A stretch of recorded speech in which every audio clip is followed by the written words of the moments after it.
Griselda Blanco was a Colombian drug lord considered the godmother of cocaine trafficking in Miami during the 1970s to 1980s. She pioneered the cocaine trade from Colombia to the U.S. She established networks and connections between the Medellin cartel leaders like Pablo Escobar and distribution networks in Florida and New York. Her organization would earn millions per month trafficking cocaine. Blanco was disturbingly violent and ruthless. She reportedly ordered over 200 murders herself to protect her empire and maintain control through fear and intimidation. This earned her the nickname La Madrina, or the Black Widow. She had a wild personal life growing up poor in Colombia and was married multiple times. She grew up very poor in Colombia and was physically and sexually abused as a child. This likely hardened her and contributed to her ruthless behavior later on. One of her early husbands, Alberto Bravo, introduced her to the drug trade in the early 1970s and taught her the business. They settled in New York and started smuggling small loads of cocaine. In the late 70s, they relocated to Miami, and her organization exploded. She formed connections with the Medellin cartel and took control of the drug trade through South Florida. Blanco had a vicious and volatile temper.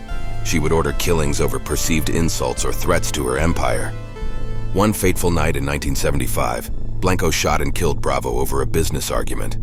The cocaine godmother had claimed her first high-profile victim. Many victims were gunned down in broad daylight with automatic weapons. She lived lavishly but was constantly on the move, using false IDs and disguises to avoid arrest. She employed sicarios, assassins, to do her dirty work and protect her family.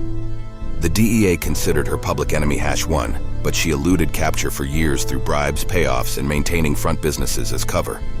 Blanco particularly despised male authority figures after her abusive childhood. This included law enforcement and cartel leaders trying to control her operations. She groomed her sons to eventually take over aspects of the business. However, 2 of them were eventually murdered, likely due to their mother's enemies targeting the family. Much of her drug trafficking involved using Caribbean connections to receive large cocaine shipments, then breaking them down and distributing them internationally from Florida. Her organization had different cells and networks that intentionally knew little about each other to compartmentalize risk if one was caught. Only Blanco knew the full scope.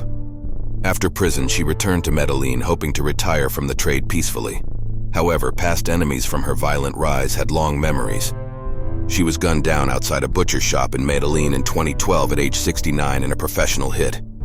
No one was ever convicted for the assassination.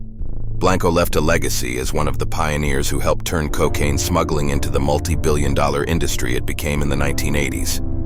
Her ruthless techniques set examples for future cartels.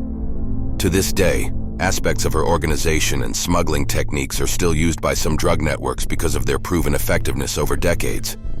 Her life was steeped in violence and tragedy, yet she remained unbowed.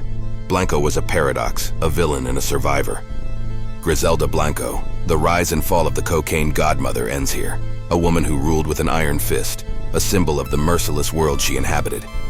In reflection, we hope to remember the lives lost and the lessons learned from Blanco's brutal reign.